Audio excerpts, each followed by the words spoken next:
A few weeks ago, I did a TikTok Tuesday video focused all on debt-free living, and so many of y'all loved it. I enjoyed it myself. I am debt-free, but this is the life, you know? I really like to promote living debt-free as much as possible. I mean, that's basically my whole brand, Debt Over It, that I actually have that trademarked. So it is something that I do always want to encourage and advocate for, because that's what I believe in, and a lot of my clients come to me to help them to pay off debt and come up with a debt payoff plan. So it's just an area that I really love. I love debt payoff. I love the journey. I love coming up with the plans, all the different things. So just being able to see other people do the same thing, it's really cool and amazing.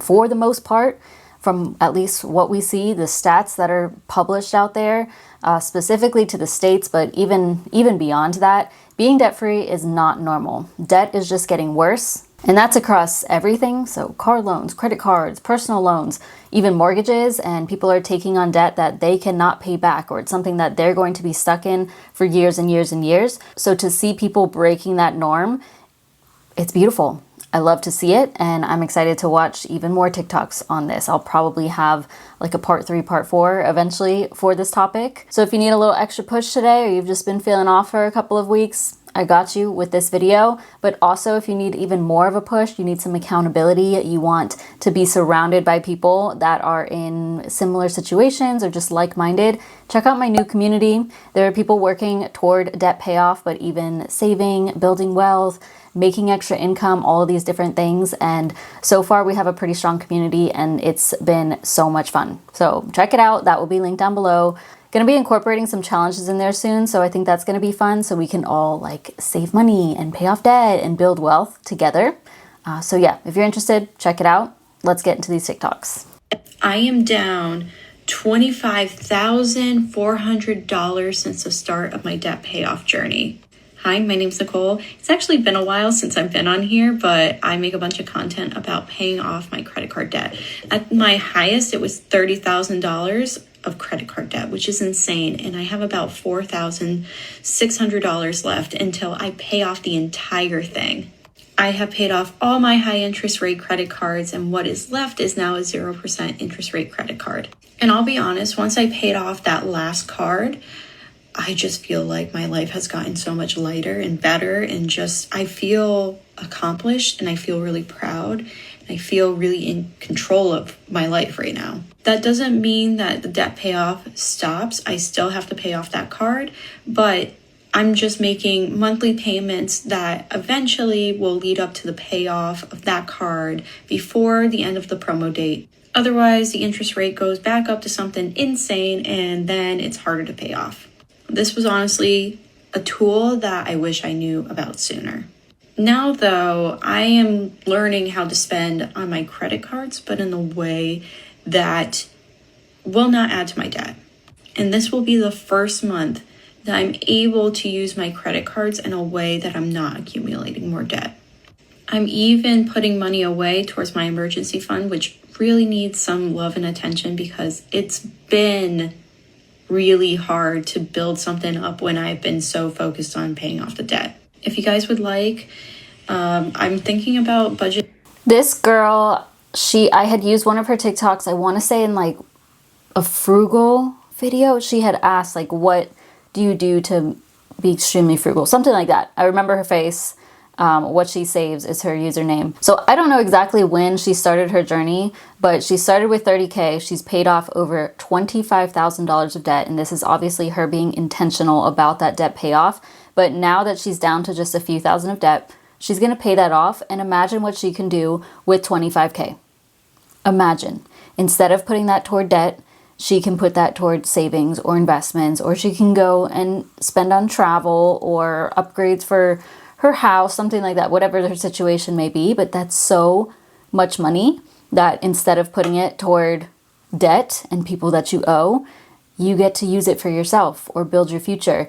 And what's really cool too is how much of a savings that is on a monthly basis. Like imagine how much her minimum payments were. Credit cards usually are a lot, or like if you have a car loan, obviously if you have a mortgage, that's even more. So all of these things add up, and a lot of people end up having thousands of dollars in minimum payments.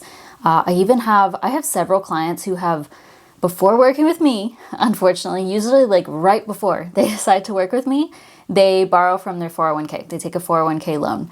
And it's not the absolute worst thing you can do, but to pay it back, it costs them like $600+. I have one client who her 401k loan, she has to pay back over $2,100 per month.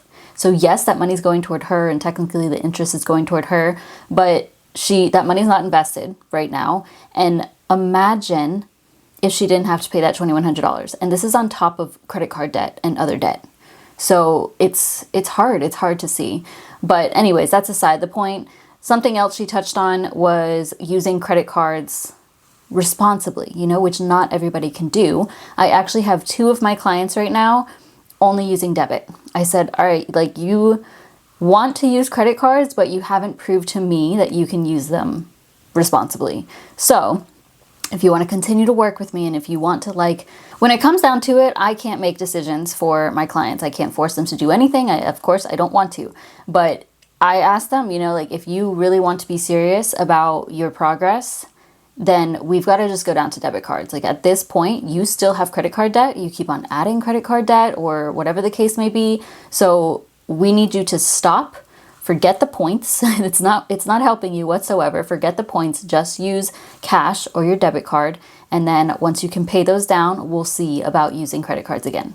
So that can be really powerful. And I'm glad that she's at a point where because I used to use credit cards irresponsibly. Now I think my credit limit, I opened a credit card recently. So I think it's now at $100,000. I could go and spend $100,000. No problem right now with my 12, 13 different credit cards. Would I ever do that? No, of course not. My utilization rate is 0%. I pay off my credit card every single month. I spend what I need to. Sometimes I buy things unnecessarily, of course, but then I get the points for what I purchase. I get my cash back for gas, for groceries, for what I spend on my dog, all these different things, and then I pay it off. So not everybody can do that, and people need to be aware of it for sure. Like once you pay off that credit card debt and you're like, I don't feel good about this, just keep one open, like your longest one open, or if you want to still take advantage of points, like only one that is going to benefit you for where you spend the most money. So like I spend $900 on groceries a month, so I'm going to keep a card that gets me 5% back on groceries. Fine. That's all you can buy though with that. Anyways, good for her. I'm proud of her. She feels proud of herself, and that's exactly what you will experience if you pay down your debt. I don't cry on the internet. As a matter of fact, I just had a conversation about this with a friend, how I've never cried on the internet. But I wanted to remember how I feel right now because I just paid off my credit card. And I never thought it was going to happen. I knew it was going to happen, but it was so daunting because I got divorced and I took all of our credit card debt. It was agreed upon, but it was a really, really big number. And it just felt like it was crushing me sometimes. And so here we are, September 13th of 2025, and I have officially paid off $54,000 of credit card debt. And I hope that is encouraging to somebody, because I'm a single mom and some days I just didn't know if I was going to make it. And I did. And I'm here, and I want to remember this feeling. And I hope that it is encouraging to you that you could do hard things too. I'm writing a comment just to say congrats, because she deserves that. That's insane. So she got a divorce, took on all of the credit card debt. She said it was agreed upon, so I'd be interested to hear like kind of how everything was agreed upon. But obviously doesn't matter for this post. That's a lot of credit card debt. My student loans weren't even, I had $49,000 and some change of student loan debt by the time that I graduated. So I had less student loan debt from 5-6 years of school. And credit card debt is always a beast because it has the highest interest rates. This is absolutely something she should feel emotional about. Like, it's hard to see the light at the end of the tunnel when you're in these situations, and for her to be going through a tough time and then doing this on her own. She has children as well. Good for her. I love to see this. That feels probably so freeing, like just a a weight lifted off your shoulders. That's exactly what being debt free feels like. If you are on your debt journey, just know it gets so much better if you stick with a plan, a budget, so on and so forth. So just paid off my last credit card, but hear me out. I did consolidate. You can go find that video. I did consolidate about a month and a half ago, and I had one credit card left with the balance because it was at 0%. I decided just to pay it off. She's like itching her leg. I can't. I'm like really weird with sounds. Y'all know, if you know me, you know this, or if you see, okay. Recently, because I was just tired of having them. So everything is now in one payment. So I am still in debt. I am still paying off one of my personal loans, and then my larger one will be next.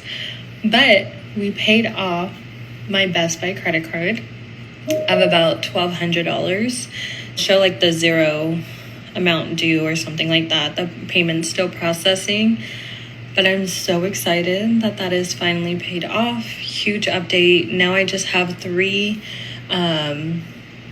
debts I need to work on, but I can do a follow-up video, like exactly what debts I have now, to your budget, and you got this. Alrighty guys, I'll talk.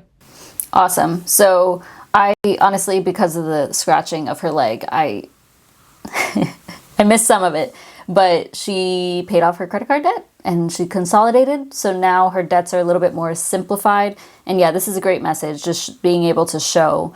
It's exactly what I did with my channel, like showing that the consistency does pay off. And you can, I just love that people are posting more about this, because there's no secret formula. There's no secret behind paying off debt or building wealth, any of this stuff. It's really simple at the end of the day. I've said this before, it's not easy, but it is simple. Budget, track your spending, put in effort toward paying off your debt. You've got to be intentional about it, and that means cutting back. You have to sacrifice some things, maybe work on increasing your income, so on and so forth, and you'll eventually get there just with consistency and time. I like her sweatshirt too. This was posted today, 5 hours ago. Old Saint Nick's tree something. Looks like a little festive sweatshirt. Very cute. Okay, here's the thing. My family and we've been debt-free for about a year now, and the reality is we worked really hard to get to that place, but I'm still kind of living in this debt mentality where I can't treat myself to nice new things because I'm trying to save money. I'm just going to expose myself. I have been wearing the same socks since high school. Maybe I got a pair in college, maybe. But each and every single pair, as it happens, they were all bought in a big pack, and they have all developed holes within the past 2 weeks. Okay, I have 3 pairs of socks left, and when I found out that this one is inches away from having holes in it, I just decided enough was enough, and yeah, I'm allowed to purchase new socks. This lady definitely just stared at me for ripping off my socks, but I don't have to live like this, and I don't have to wear my socks from high school anymore. So I just went to Marshall's and got myself a nice new pair of socks. Soft, plush. I am looking forward to having socks again. The point here isn't really about the socks. It's more about the mentality that I've been in, that I don't buy new things for myself until they are quite literally falling apart at the seams. My next plan of action is to treat ourselves to new sheets and new towels, because my towels are driving me nuts. They're really old and worn, and I don't need to buy sheets from Walmart anymore. I can do better. So as I'm upgrading some things in my life, I would love to get suggestions. If you have towels that you love, and here's the key, when you wash them. Personally, I like the Fieldcrest towels that I bought from Target years ago. I made a short on this. Those are no longer sold at Target, but I think they're at JCPenney. But they're big blanket towels. I forget what they're called exactly, but jumbo towels.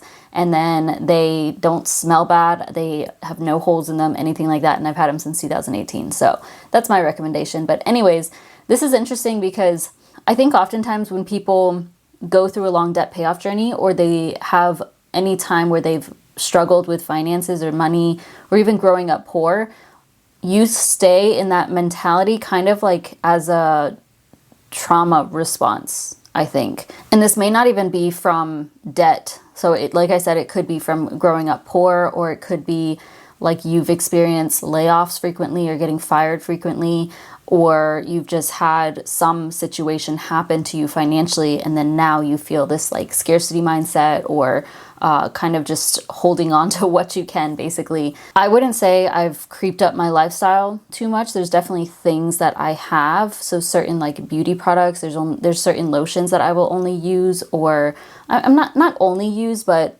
it's what I prefer to buy. And it's definitely more expensive than like a $5-8 bottle that you could get. And that's just personal preference. It's things like that where now I just have a preference and I feel that I can afford to buy that, so I will purchase that. I'm not going to restrict myself for something like that. But a lot of other things I have no problem purchasing. Her socks, for example, I buy Hanes off of Amazon, like the crew socks, and those have been great. And honestly, I'm gifted socks like all the time. Like that is the Christmas gift to give. Someone will give, we don't even do gifts, but somehow I always end up getting socks from somebody. It's either, if it's not one year, then it's the next. So, but I'm glad we came across this, because this does tend to come up for a lot of people. Once you get past that debt and you're living the debt-free life, you can feel some fear around it, or you may end up kind of going the complete opposite way and spending and going back into debt. So either way, it's kind of like a response. Like you've got to figure out your triggers, or where your mindset is coming from in relation to that. Honestly, I think the most important thing is maintaining those same habits that you had while you were on your debt-free journey. So the budgeting, the tracking, reducing expenses, or just keeping them low, and then working on increasing your income. And then when it comes to the more expensive things in life, so your car, where you live, food, like groceries, going out to eat, those are the areas that people spend the most money in, and you have to keep an eye on that after you experience more money freedom. But otherwise, like, you should be okay, and personal spending, I would say, but otherwise you should be okay to, like, yeah, buy buy what you need to within reason, and it's okay to get past that point. I think a lot of people feel guilt around it, and if you do feel guilt around it, make sure you're budgeting fun spending or personal spending into your budget, but also create a savings account for it, or have something. Like if you have, like, I use a number of apps, and one of them, Fetch, gives you gift cards. So I'll put my code up on the screen, by the way, if you want to use Fetch. But I use that app, and anytime that I get like I redeem the gift cards, I get an Amazon gift card typically, and I use that to spend guilt-free. Like I'll buy usually books with it, or if there was like, you know, some sweatpants or something that I want, something random that I would want off of Amazon, I will use that gift card instead of like my own money. But if you're somebody who's not spending on personal spending as often, you can create a savings account for fun spending, guilt-free spending, whatever you want to call it, and then pull from that when you kind of like feel the urge. You know how horrible it feels to be stuck in a job that you feel like you can't leave because you have so many bills and so much debt to pay that you got to sit there and thug it out until you gain the courage to leave? Like, yeah, I don't ever want to be in that situation again. That's why I chose to get out of debt, because I didn't ever want to feel hostage by a job and make decisions solely based on being able to pay all these debt or bills. Like when I left my sales job, I just left. Didn't have nothing lined up. Just left. And I was out for 4 months because I was like, oh, I need a mental break. This was overwhelming. And I was able to sit home for 4 months because my household expenses was low and I didn't have any debt. I still have my student loans, but I was able to cover those. And those are the benefits of why I tell people they should live a debt-free life. I do think it's interesting when people don't count like certain debts as debt, but that's fine. She's doing great, obviously. But having student loans or anything where you're like having to pay money to somebody you owe that is having debt, so it's not like you're not debt free. You know, even if you have a mortgage, you're not debt free. That's why I always say I am okay with having a mortgage at some point in the future, but it's gonna hurt a little. Like having debt again at some point is going to hurt for sure, even if it's for a mortgage. But she is so right in saying this. I think not having payments, like large payments, including what you pay for rent and or mortgage, not having debt payments, but also if you can build up your savings. So having that cushion to where it's like, all right, if I lost my job, which is very common, unfortunately, or if you just are in a toxic workplace or you just need a mental break like she did, then you can leave and you don't have to stress about applying for jobs for a few months. I know it's harder to get jobs these days, so you probably should still kind of be actively looking, but it opens up more opportunity for you. This was a big part of why I felt more comfortable leaving my 9-to-5 job back in May of 2024. I was making money online, and it was a pretty decent amount. I was tired, I was burnt out, but I was also debt free and I had enough in savings. So I'm like, I'm good. At least if I just take off a few months, like 6 months to a year, I still would be fine. But it's obviously worked out. That's what I mean by it just creates a lot of opportunity and just kind of gives you some peace of mind. Gives you options, I should say. Not necessarily opportunity. It gives you options. We went from being house poor to debt free in 3 years, and I want to share the 7 things that actually made it possible. If we haven't met yet, I'm Renee. I'm a recovering shopaholic turned minimalist, and my goal with stuff is to help you have less so that you can do more with your one life. Now, let's talk about the problem. The reality is that when we were living in our big house, in our perfect little neighborhood, the dream house we always wanted to live in, we weren't really stretching that much further than most of the people in our lives or most of the people around us. We were living on par with what everyone else in our lives was doing, which was just slowly upgrading. The more kids you had, the bigger house, that kind of thing. But what we didn't take into consideration was that the more that we did this, the tighter we made our financial situation. You see, there are people out there who are truly poor, struggling below the poverty line. And then there are people who continually keep themselves poor through their habits, and we were those people. When you are that person, you are incapable of helping yourself, and you're incapable of helping anybody else because you're actively working to keep yourself poor. Now, your mindset has a lot to do with that, but the first thing you have to do, of course, is acknowledge the fact that you are headed in a bad direction. For us, yes, I want to pause this here just because this is so important. This has come up many times in these TikTok Tuesday videos that are just depending on the topic, but it often does come down to choices for a lot of people and what you are doing in your life, and having the awareness around that and take responsibility for it. It's huge.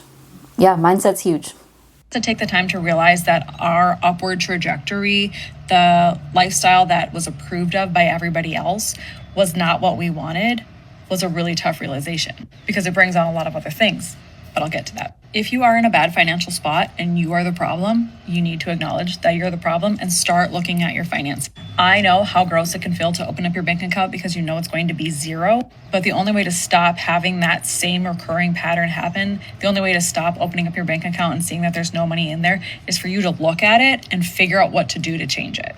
Next up, we had to set goals that were bigger than stuff. Previously, before, it was like, ooh, that new car, ooh, that upgraded house, ooh, I want that new outfit. It was just always about the things and the next thing that we could buy because it seemed like that's what everybody else around us was doing. Instead, we had to set a bigger goal. Now, because when we moved into our big house, our family started to fall apart. Our marriage started to struggle because we were struggling more with finances. They always said that finances was one of the biggest things that causes divorces, and I was working so hard to make sure that didn't happen that I just wasn't even talking about our finances at all.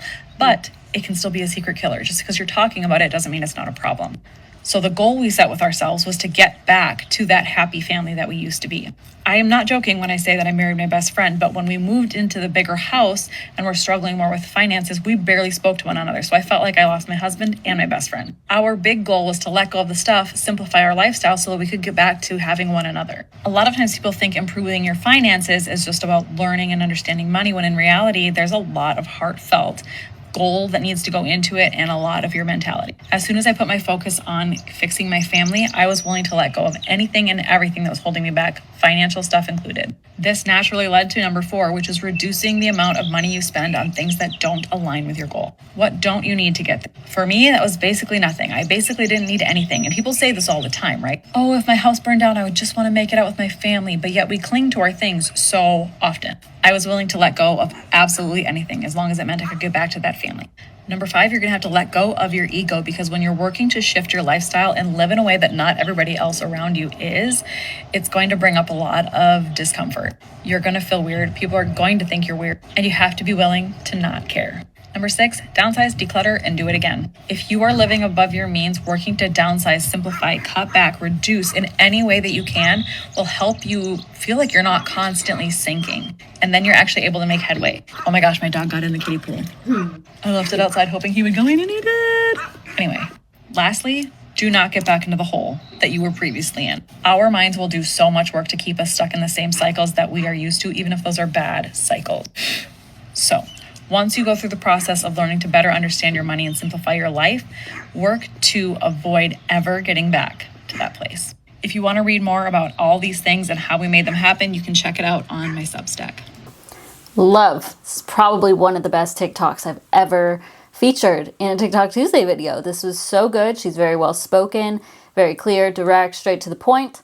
Love it so much. And I loved the point about her and her husband not even just not even talking about finances. It doesn't mean that there's not a finance problem. And finances really can ruin a relationship. Comment down below if you've experienced this, whether that's your own marriage or you saw that growing up with your parents or your grandparents or whoever it may be. It can truly, it's huge. It's a huge factor. And if you're not aligned on that, and if you're financially stressed and like continuously struggling, I mean, imagine how you feel yourself and then multiply that with somebody else's feelings, and there's just constant like headbutting. So I love that she prioritized her relationship and, you know, healthy financial relationship with her husband. That's huge. Yeah, I don't really have much more to add to this. Everything she said, perfect. I'm gonna call her out specifically. This is Renee Benis. I'll put it on the screen. Curious what living below your means actually looks like? Here's part 2 of how I do it. My name's Taylor, and I work from home from 9 to 5 as a product manager for a sports retailer. A couple years ago, I paid off $60,000 of student loan debt, and that journey taught me so much. I learned how to budget in a way that feels easy to me. I learned how to be patient when it comes to financial goals. And I learned what it means to stay disciplined and not spend too much money on things that I really don't need. My debt-free journey showed me that I could make temporary sacrifices and that I could be someone who waits for delayed gratification. My debt-free journey taught me how to be happy with less and to not tie my self-worth to the newness of my home or the trendiness of my clothes. Because when it comes down to it, I would rather be financially secure than trendy. What do you think about this? Let me know in the comments. Imperfect Taylor, she's great. I've followed her for some time. And yeah, she's kind of more on the like frugal side of finance, but just living below her means in general. And I'm absolutely here for it. I love it so much. This is a great message where it's, you know, you don't have to try to impress people. That's what so many people are doing. Also just, and kind of like what the last woman was talking about, where if you need to align your spending with your goals. And if you're trying to save money or, you know, reduce your expenses, whatever financial goal, but you're going out to eat for every meal in the day, like, it's one thing if it truly adds value to your life or it's like a non-negotiable for you, but there's so many small changes that can be made and you'll be like, oh, actually, I prefer this. Or you may not even realize the things that you're doing that are misaligned with your goals. And sometimes you got to like sit down and really get down to that. This is why I don't go out to eat too often. It doesn't align with, like, I don't want to spend money on that. It's not something that brings me that much happiness. Like yes, I enjoy going out to eat, but it makes me feel really guilty. And so I don't want to keep on feeling guilty about it, but also I can cook a really good meal at home and I can have, you know, 3 meals out of that instead of just 1. You guys, I just paid off my truck today. I'm literally debt-free. I have 0 debt, and I don't want this to come off as me bragging at all. Like, if you knew me, I wouldn't just, like, brag about this. I bought my truck in 2022 with all my own money. I put $16,500 down. That was all the money I had saved up just to specifically purchase a new vehicle for when I was older. I saved up through high school. I saved up through college. I did everything I possibly could to save up. I bought a Toyota Tacoma. It's a 2017, so it's got 94,000 miles on it now, but I bought it in December of 2022. I just paid it off in March of 2025. So the 4-year loan turned into 2 years and 3 months. I wanted to share this because I'm somebody who came from a lower middle class family, did everything possible that I could possibly do to be in this position to be debt free. And I am. Like, it all paid off, and it's so awesome. And I'm so proud of myself. And I'm 25 and I have no debt. This is literally one of the best days ever. Incredible. Good for her. Not only the saving, but then of course paying it down faster. And it's a Toyota, so I'm even more of a fan. This is like the second best way to go about car buying. The first way would be if you can save up like enough to pay for a used car in full. But at least she got a used car to begin with. So she said it was a 2017, right? So it was a few years old when she bought it, got it used, put down a large down payment and work to pay that off as quickly as possible. I know the car market is a way different world right now, so that's like a whole different, I think I've done a TikTok Tuesday on that, but that's a whole different conversation. This is amazing though, for her to be debt-free at 25. Now she can just focus on her future and she could save for a home, she can invest. All that money is going to work in her favor because she has way more time in the market. I think being debt-free by a certain decade is important. You know, I paid off my debt by the time I was 30, and that allowed me to go into my 30s really strong. But if you're in debt and you're in your 30s, then make it like, okay, I'm going to be completely consumer debt free by 40 or whatever it is. Or if you're in your 40s, make it, I'm going to be completely debt free by 50, so on and so forth. Knowing that you're going to enter into a new decade debt free is very powerful. And for some reason, it was just always really motivating to me. But yeah, her to be debt free in 25, amazing. I spent a full year doing everything right to pay off debt. No travel, no dinners out, no joy. And honestly, it was one of the most miserable years of my entire life. I thought that if I just pushed hard enough, if I cut everything out, I'd feel better once the numbers started dropping. But all I felt, quite honestly, was isolated and burnt out. And if I'm being really honest with myself, ashamed. I've made some questionable financial decisions. Yes. Okay. And I will carry that. I will own that and I will admit that, hand to God. But I also carried this shame around being in my 30s with friends who own, I don't know, $1 million homes and have growing families and don't have this financial weight hanging over their heads. It just messes with their head. It messed with my head. It still does. Will someone want to build a life with me while I'm still paying off debt? Am I delaying having kids because I'm trying to fix my past mistakes? Why does everyone else make it look so easy? These are the thoughts that live rent-free, on repeat, constantly just going through my head. But here is what I've come to realize. Sacrificing my entire life in the name of debt freedom isn't healing anything. It's just reinforcing this idea that I have to punish myself for my past. So now I'm finding a different rhythm, one that includes joy, softness, and things that just make me feel alive. One that gives me permission to move forward without the shame. Because I'm not a failure. I know this about myself. I'm just someone that is doing the best that I can with what I have.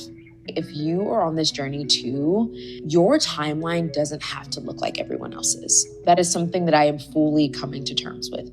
You can pay off debt and still create a beautiful life. And you're not behind. You're just building something with more awareness than most people ever will. And honestly, you are creating the path for a prideful moment once you do get to the end of your debt journey. Yeah, this is a great message. I also lived my life while paying off debt. I think it's okay to be extreme temporarily, like 1 month, maybe 3 months, or if you're in a situation where like, hey, if I go extreme for a year, I'll be completely debt free. That's pretty quick.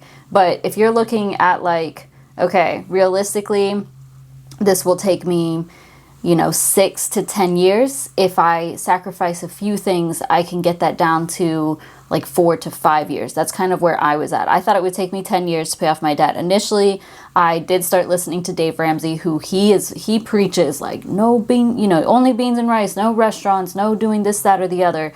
And I listened to that as just like motivation, but I didn't live that way. I never followed his baby steps or anything.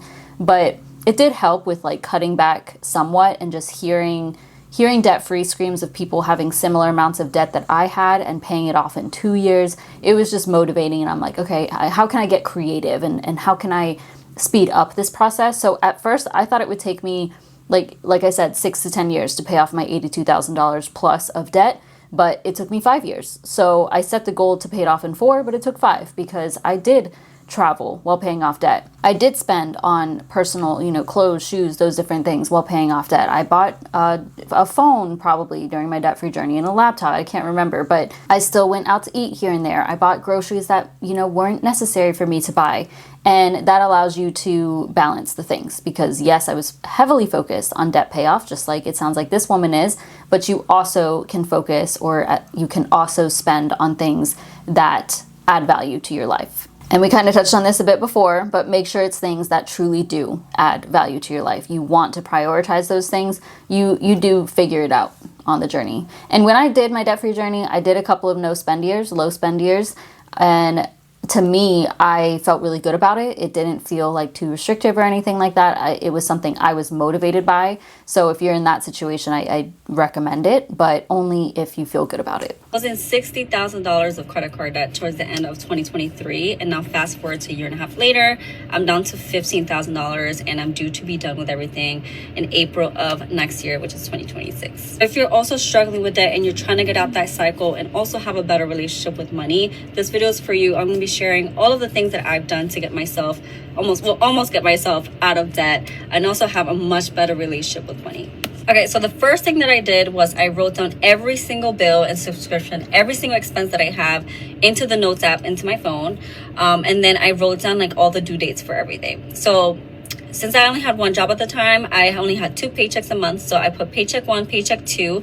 It kind of plugged in how much I can pay per paycheck and also have enough extra money for me to have food, grocery shopping, whatever it is that I need for the home and things like that. That actually helps so much in just seeing all of my income and expenses and make sure I have enough money to pay the things that I need to pay off. After that is looking at all the things that I do have as subscriptions and cut anything out that's not necessary. So any subscriptions I just don't use or anything that I just feel like it's just adding up and I just don't need, I cut it out, at least temporarily. And also I stopped eating out, going out to brunches, going out to dinner. Like that was the hardest thing last year, was just not to do all those things. Those are my favorite things to do.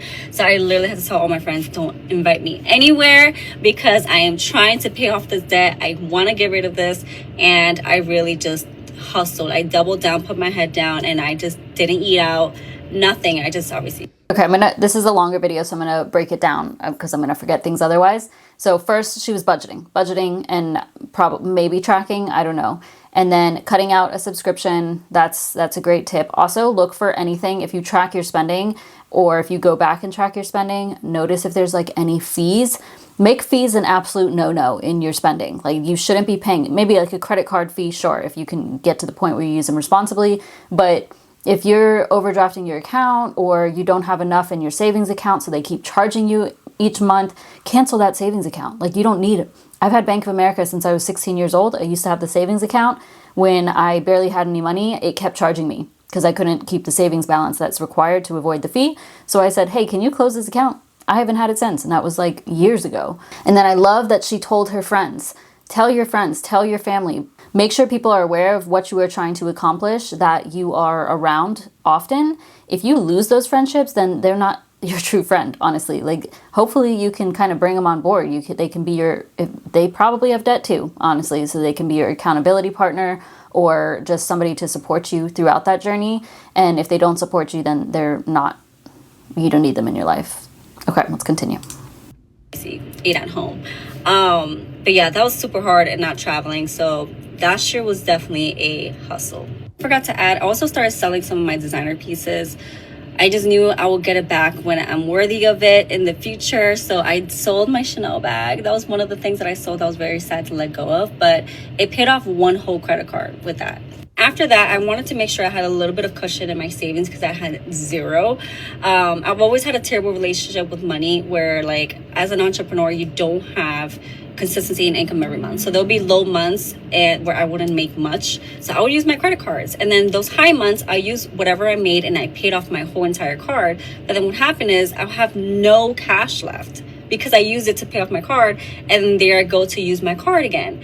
And then there was twice where I took out a loan to pay off all of my credit cards, have a clean slate, but then I'll use my credit cards again because, again, I didn't know how to use a credit card. I didn't have the extra money to use cash. Like, it was just a mess. It was a disaster. So I wanted to make sure I had a little bit of cushion. I put like $2,000-$3,000 in savings. I was able to do that first, and then I started focusing on paying down my debt. The next thing I needed to tackle was make some extra money, because the money I had coming in, now I'm working from home for a company, so I now had a set salary, but it was just enough to pay like my bills. Living in LA is super expensive, so I barely had enough to like put extra in. So my best friend started doing Rover, which is dog sitting, dog walking, and she started making some good money in New York. So I'm like, you know what? Let me see what this is about. I signed up for Rover. I have a dog myself. I've had dogs all my life, so I'm very comfortable being around dogs and pets. So I downloaded Rover, and within the first week, I got my first client, and she is still my client to this day. It's been a year. I love her. I love the dog. And it's a reoccurring client. So every single week, I walk her dog 5 days a week, twice a day, and it has been a blessing. Like, I have so many clients now that has built over time, just that constantly just book me all the time. And it's just a steady like $2,000 to $3,000 extra a month. And last month has been the highest I ever made, which was close to $5,000. Like, I don't know what happened in July. I don't know if people were just going on vacation before school, but I had like a couple of clients that booked me for 2 week stays. Like, dogs stay with me for 2 weeks. I do boarding as well, and dogs walks for 2 weeks. Like, it was insane. Like, the extra money that you could make on Rover is crazy. So that has really saved my life. Like, I've been able to pay down all of my credit cards. Right now, I'm on the last thing that I'm having to pay off is like a loan that I have. So like a set loan that's... Okay, before she keeps going, first thing, I have seen quite a few people who have fluctuating income. It's often entrepreneurs, or they own some sort of business, and they have higher earn months, like summer months, or it just depends on what they do. And then in the lower months, they rack on all the debt because they're not handling that cash flow properly. So if you have like the summer months, you're making 10, 20K in a month, that needs to go into the winter months. Like, if you're in landscaping or if you do window cleaning, whatever it is, that needs to go into the winter months to hold you over until the spring, till it warms up again. And then with Rover and pet sitting and all these things, I've seen a lot of people like, oh, I'm trying the side hustle to see how much money I can make to like pet sitting. Please don't do these things if you don't love animals and feel comfortable around them. Like, I've seen a lot of issues with Rover and Wag and that stuff because people are just doing it for money, and that's somebody's family, you know, and you have to know how to handle dogs, handle cats, give medicine, even. It just depends, I guess, but doing it just for money, I think is problematic, and it's just something that you should do if you really want to do that, you know? So that's, yeah, it sounds like she does really like animals and she's comfortable with it. So $5,000 in a month is impressive on the side. Due to be done in April, but other than that, all of my actual credit cards are paid off, and it's all because of Rover. Now I have a good savings, like, and I have extra money. Like, life has been a complete 180. On top of everything, I started using a spreadsheet to manage all of my income and my expenses and like really budget for the month. So I budget, like, it's like a whole spreadsheet for the whole year. So like, I budget for like almost the whole year, like 6 months in advance. I can know exactly how much money I have left after my expenses. Obviously, it's just like an average because I don't know exactly how many bookings I'm going to get for that specific month, but at least I know where I'm at. So when I'm spending something, I can actually plug it in and see how much money I have. Do I have it in my budget? And it has been life-changing. Just like, I can never go back now. And now my relationship with money has been insane. Like, I am able to splurge on myself, like how I just bought this new Louis bag.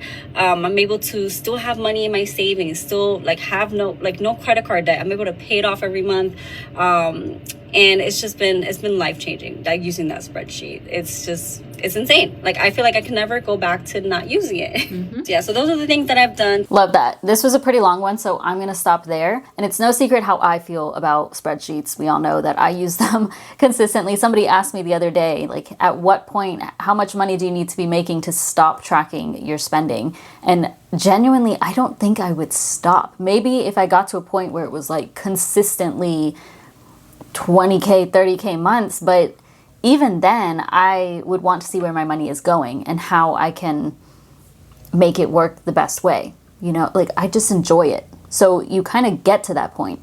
You're not going to love spreadsheets right away. You got to learn things, or even like a budgeting app, anything to do with budgeting and tracking. You're not going to love it right away, but it grows on you. Speaking for myself, but also I can see that with my clients even. They go from not using spreadsheets at all, or not having any clue, not feeling comfortable with it, and then they love it and they're in there consistently and they've built a habit out of tracking their spending. It's beautiful. I do think budgeting and tracking is essential if you have debt, because you got to see where your money's going so that you can pay down that debt and save extra money, whatever you need to do. So I do have free spreadsheets. Those will be linked down below. Also, check out my community if you need some accountability with paying down your debt. I will have some challenges in there. Like I said, I will be adding some different courses in there, like just things that you can do so that you can pay off your debt, save money, invest, so on and so forth. Or if you are interested in working with me one-on-one, I absolutely offer that as well. Link down below in my description box. I help you to come up with a debt payoff plan. We work through your budget together, make it every single month. As long as we're working together, you will track your spending, I will hold you accountable, and we will work on increasing your net worth, including decreasing your debt, increasing your savings, so on and so forth. Thank you so much for watching. Please give this video a thumbs up, subscribe if you haven't already, comment down below where you're at in your debt-free journey, anything that you're comfortable with sharing, and I'll see you in my next video.